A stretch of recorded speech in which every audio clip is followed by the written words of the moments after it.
तो हमने बात कर ली है यहाँ पे बैंकिंग सेक्टर की बात कर ली भाई, हमने बात करी एक्सटर्नल सेक्टर की, हमने बात कर ली एग्रीकल्चर की। उसके बाद हम बात करते हैं इंपॉर्टेंट कॉन्सेप्ट ऑफ इकोनॉमी के जो 14 क्वेश्चन आए थे उसकी बात करते हैं, है ना। 2011 में 5 क्वेश्चन आ गए, 2013 में हमारे पास 5, 2011 में 6 क्वेश्चन, 5 क्वेश्चन के बाद सारे के क्वेश्चन आ रहा है ना। तो इसमें हम बात कर लेंगे about the important concept of economy की बात कर लेंगे।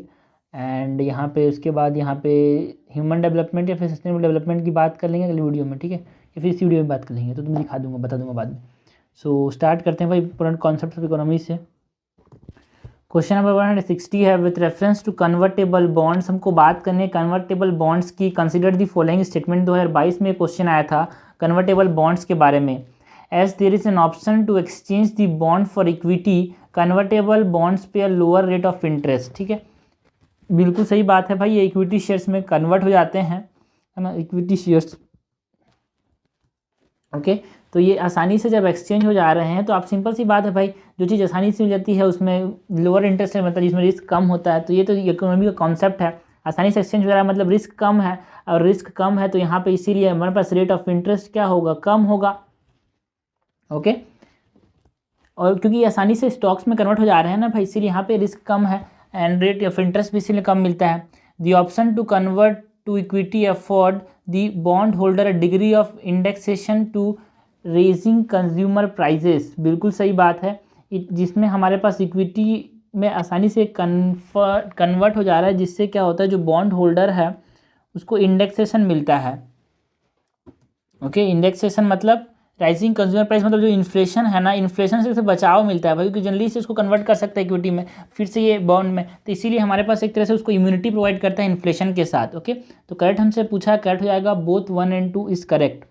Okay, C is correct. Question 161 है, if a commodity is provided free to the public by the government, अगर कोई भी कमोडिटी को गवर्नमेंट फ्री में दे दे, है ना, पब्लिक को, तो क्या होगा, then the opportunity cost is 0, no, the opportunity cost is ignored, no, the opportunity cost is transformed from the consumer of the product to the tax paying public, बिल्कुल सही बात है यार, है ना, क्योंकि गवर्नमेंट के पास पैसा कहाँ से आ रहा है, टैक्स से ही आ रहा है, तो ये जो अपॉर्चुनिटी कास्ट था जो कंज्यूमर से उसको हटा के कहाँ पे ले दिया गया है, टैक्स पेइंग पब्लिक, मतलब जैसे किसान के लोन्स माफ कर रहे हैं, तो ले देखिए क्या हो रहा है भाई, जो लोन से इस्तेमाल, मतलब जो टैक्सेस हैं जो कि सबसे खरीदे हैं टैक्स पेइंग पब्लिक से, लेके उनको दे दिया जा रहा है।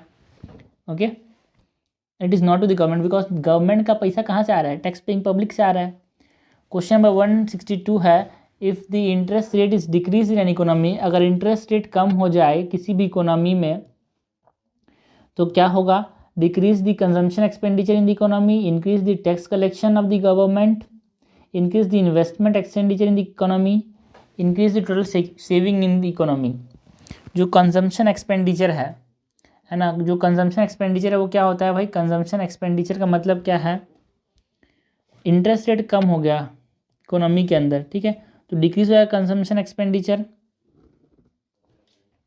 कि कंजम्पशन एक्सपेंडिचर डिक्रीज हो जाएगा क्या, नहीं,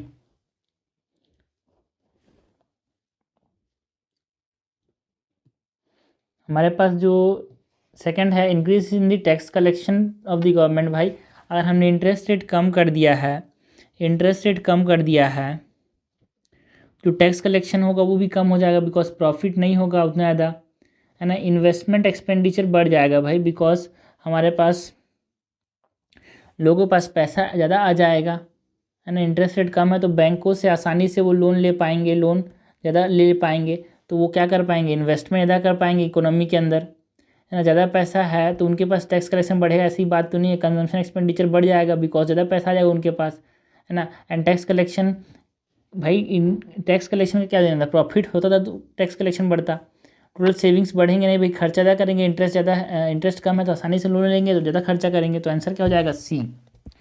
क्वेश्चन नंबर 163 है, economic growth in the country X will necessarily have to occur if, है ना, 2013 में आया था, इकोनॉमिक ग्रोथ नेसेसरली होगा, कब होगा भाई, इकोनॉमिक ग्रोथ होगा ही होगा, कब होगा, if there is a technical process और if there is a technical progress in the world economy, अगर वर्ल्ड इकोनॉमी में टेक्निकल प्रोग्रेस हो रहा है तो हाँ, ये किसी कंट्री में पक्का है कि यहाँ पे भी इकोनॉमिक ग्रोथ होगा, ऐसा नहीं है भाई। There is a population growth, ऐसा भी नहीं है इंडिया में पॉपुलेशन ग्रोथ है, इकोनॉमिक ग्रोथ हो रहा है कि नहीं हो रहा है। अगर कैपिटल फॉर्मेशन हो रहा है तो पक्का इकोनॉमिक ग्रोथ होगा भाई। And the volume of trade grow in the world, no. Okay, so 163 का इकोनॉमिक ग्रोथ पक्का होगा कंट्री एक्स में, जब वहाँ पे क्या होता है, कैपिटल फॉर्मेशन होता है। क्वेश्चन 164 है, the national income of a country for a given period is equal to, जो नेशनल इनकम है किसी भी कंट्री का गिवन पीरियड के लिए वो किसके इक्वल होता है भाई, नेशनल इनकम। नेशनल इनकम का मतलब क्या है, नेशनल इनकम मतलब total value of goods and services produce by the nation, not sum of the consumption and investment. Goods and services की बात करते हैं इसमें, not personal income, not the money value, total value, है ना।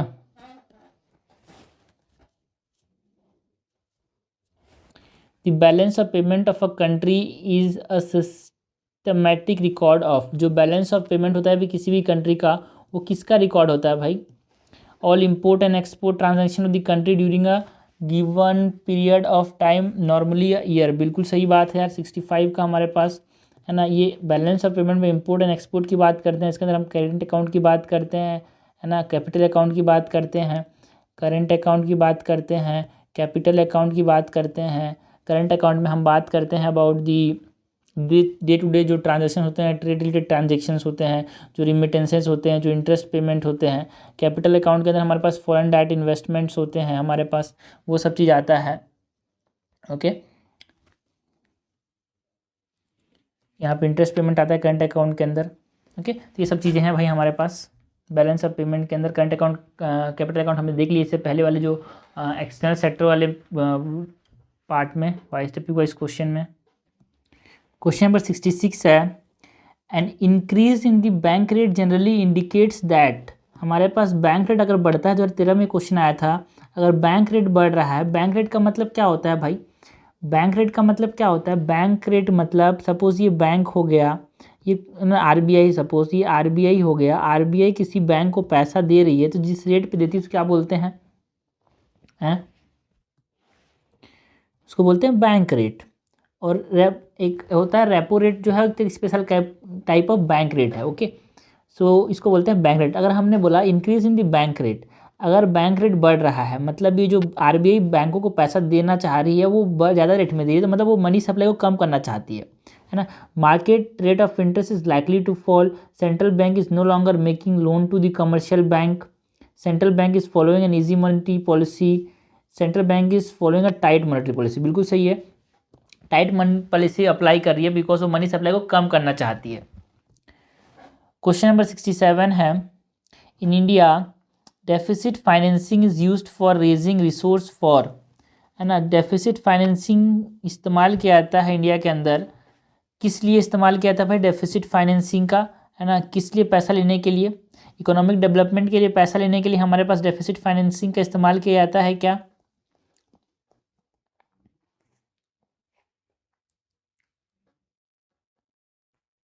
बिल्कुल सही है भाई, डेफिसिट फाइनेंसिंग किया जाता है इकोनॉमिक डेवलपमेंट के लिए, पब्लिक डेट को पे करने के लिए नहीं किया, इस्तेमाल किया जाता, बैलेंस ऑफ पेमेंट को एडजस्टमेंट करने के लिए इस्तेमाल नहीं किया जाता, और ना ही फॉरेन डेट को रिड्यूस करने के लिए इस्तेमाल किया जाता है। डेवलपिंग इकोनॉमिक डेवलपमेंट के लिए हमारे पास मेन डेफिसिट फाइनेंसिंग का मतलब आता है।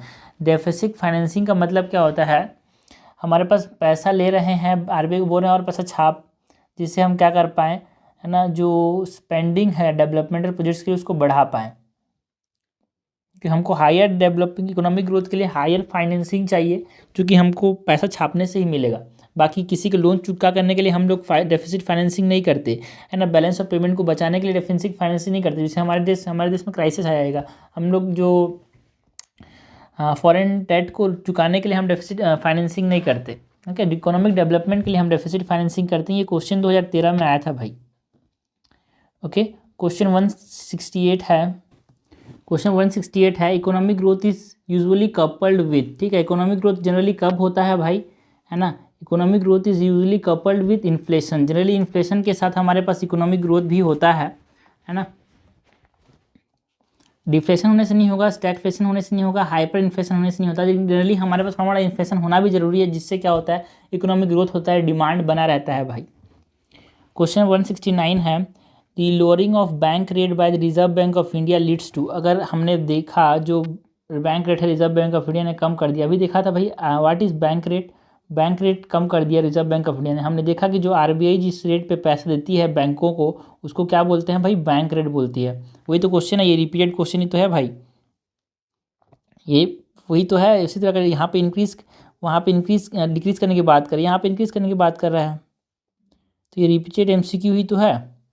ओके सो अगर हमारे पास ये कहाँ यहाँ पे इंक्रीज करने की बात करें ना, अगर बैंक रेट को आरबीआई ने कम कर दिया मतलब वो क्या चाह रही है, बैंक रेट ने आरबीआई को कम कर दिया मतलब बैंकों के पास लोन ज़्यादा ले, बैंक लोन ज़्यादा लेंगे तो मनी सप्लाई ज़्यादा हो जाएगा, मार्केट में मनी सप्लाई ज़्यादा हो जाएगा, मतलब वो क्या करना चाह रही है, मार्केट के अंदर लिक्विडिटी को बढ़ाना चाह रहा है कि कम करना चाह रहा है, लिक्विडिटी को मार्केट के अंदर बढ़ाना चाह रहा है। इसको क्या बोलते हैं भाई, इसको बोलते हैं कौन सा monetary policy, easy money policy, जिसको बोलते हैं इजी मनी पॉलिसी या फिर लूज मॉनेटरी पॉलिसी। क्वेश्चन 170 है, which one of the following statement appropriately describe the fiscal stimulus. Fiscal stimulus क्या होता है भाई, 2011 में आया था ये क्वेश्चन, फिस्कल स्टिमुलस क्या होता है। It is a massive investment by the government in manufacturing sector to ensure the supply of goods to meet the demand surge caused by rapid economic growth. Now, it is an intense affirmative action by the government to boost economic activity in the country. बिल्कुल सही है। और हमारे पास economic growth नहीं हो रहा है, demand नहीं बढ़ रहा है, तो सरकार क्या करती है भाई, पैसा दे देती है लोगों को, जिससे क्या मिले, एक किक मिले। सही इंजन चिंगारी होती है ना आग लगाने के लिए, बस उसी प्रकार चिंगारी का काम करता है फिस्कल स्टिमुलस। जब गवर्नमेंट, लोगों के पास पैसा ही नहीं है, डिमांड ही नहीं है, तो जो प्रोडक्शन है वो नहीं हो पाता, प्रोडक्शन नहीं हो पाता तो प्रॉफिट नहीं हो पाता, प्रॉफिट नहीं हो पाता, टैक्स नहीं आ पाता, टैक्स नहीं आ पाता, सरकार के पास पैसा नहीं आता, इसलिए सरकार थोड़ा सा आपको पैसा देती है जिससे लोग क्या करें, कुछ चीज़ खरीदें। और अफर्मेटिव एक्शन है एक प्रकार से, जिससे डिमांड बढ़ेगा और प्रोडक्शन बढ़ेगा, जीडीपी बढ़ेगा। ओके एंड फूड इन्फ्लेशन की बात नहीं होती भाई, यहाँ पे फिस्कल इंक्लूजन की बात नहीं होती है, एक अफर्मेटिव एक्शन है जो सरकार जानबूझ के करती है। क्वेश्चन 171 है, a rapid increase in the rate of inflation is sometime attributed to the base effect. ठीक है, बेस इफेक्ट से बोलते हैं ना भाई, जो बोल रहे हैं ना 2011 में क्वेश्चन आया था कि जो इन्फ्लेशन बढ़ रहा है वो जनरली किस पे डिपेंड करता है भाई, बेस इफेक्ट पे। बेस इफेक्ट मतलब भाई एक ये भी कंपेरिजन होता है भाई, बोलते हैं हमारे यहाँ महंगाई ज़्यादा है, किसके कंपेरिजन में करते हैं, बेस इफेक्ट। जनरली हम बेस ईयर कौन सा मानते थे, 11-12, तो उस समय के कंपेरिजन में आज कंपेयर करते हैं महंगाई ज़्यादा है। लेकिन आप ये भी समझो कि उस समय जो चीज़ें थी उतना लोगों के पास डिमांड नहीं था, उतना हमारा पॉपुलेशन नहीं था, तो ज़्यादा जो बढ़ा चढ़ा के बोलते हैं इतनी महंगाई उतनी महंगाई हो गई है, तो वो एक तरह से बेस इफेक्ट की वजह से भी कंट्रीब्यूट होता है ना। बेस इफेक्ट क्या होता है यार, बेस इफेक्ट क्या होता है, it is an impact of the drastic deficiency in the supply due to failure of the crop, it is the impact of the surge in demand due to rapid economic growth, it is the impact of price level of previous year. बिल्कुल सही है, previous year के comparison में it is the impact of the price level of previous year on the calculation of inflation rate. बिल्कुल सही है, यही तो बेस इफेक्ट होता है। जनरली हम इन्फ्लेशन के लिए WPI की बात करें, होलसेल प्राइस इंडेक्स की बात करें, तो वहाँ पे हम बेस ईयर 2011-12 को मानते हैं। क्वेश्चन नंबर 172 है, India is regarded as the country with demographic dividend. हमारे पास डेमोग्राफिक डिविडेंड है, मतलब एक तरह से पॉजिटिव वेव है, हम लोग को फायदा मिल रहा है किसका, पॉपुलेशन का। तो डेमोग्राफिक डिविडेंड का मतलब क्या है, इट्स हाई पॉपुलेशन ना, it's high population in the age group below 15 year, it's high population in group 15 to 64 year, it's high population in age group above 65। हमारा जो पॉपुलेशन है वो मेंस 15 से 64 के बीच में है, इसीलिए हमारे पास बोलते हैं क्योंकि जो काम करने वाला पॉपुलेशन है हमारे देश का, जो मैक्सिमम पॉपुलेशन है वो काम करने वाला पॉपुलेशन, अच्छे से काम करेगा, अच्छे से स्किल देंगे उनको, तो हमारे देश का GDP अच्छे से बढ़ सकता है, हमारे देश का इकोनॉमिक ग्रोथ अच्छे से होगा। इसीलिए हम क्या बोलते हैं भाई, हमारे पास हमारे देश का जो जियोग्राफी, हमारा जो पॉपुलेशन है वो एक तरह से डेमोग्राफिक डिविडेंड का काम करता है। क्वेश्चन नंबर 173 है, क्लोज्ड इकोनॉमी। ये 2011 में आया था भाई, हमसे क्या पूछा गया है, a closed economy in an economy in which, है ना। क्लोज्ड इकोनॉमी कौन सा इकोनॉमी होता है जिसमें क्या होता है यार, neither export and import take place, money supply is fully control, deficit financing take place, only export take place. तो हमारे पास नाइदर एक्सपोर्ट नॉट इम्पोर्ट, जहाँ पे एक्सपोर्ट इम्पोर्ट नहीं होता उसको क्या बोलते हैं भाई, क्लोज्ड इकोनॉमी। बाहर से कोई चीज़ अंदर नहीं आ रही है, अंदर से कोई चीज़ बाहर नहीं जा रही है। तो ये हमारे पास क्या हो गया, मेन पार्ट्स हो गए, हमने देख लिया। बैंकिंग सेक्टर की हमने बात कर ली, एक्सटर्नल सेक्टर की हमने बात कर ली, एग्रीकल्चर की अब बात कर ली, बेसिक कॉन्सेप्ट ऑफ इकोनॉमी की। इसका छोटे छोटे जो टॉपिक्स हैं उसको कवर करेंगे, इन्फ्लेशन और भी social economic development and sustainable development.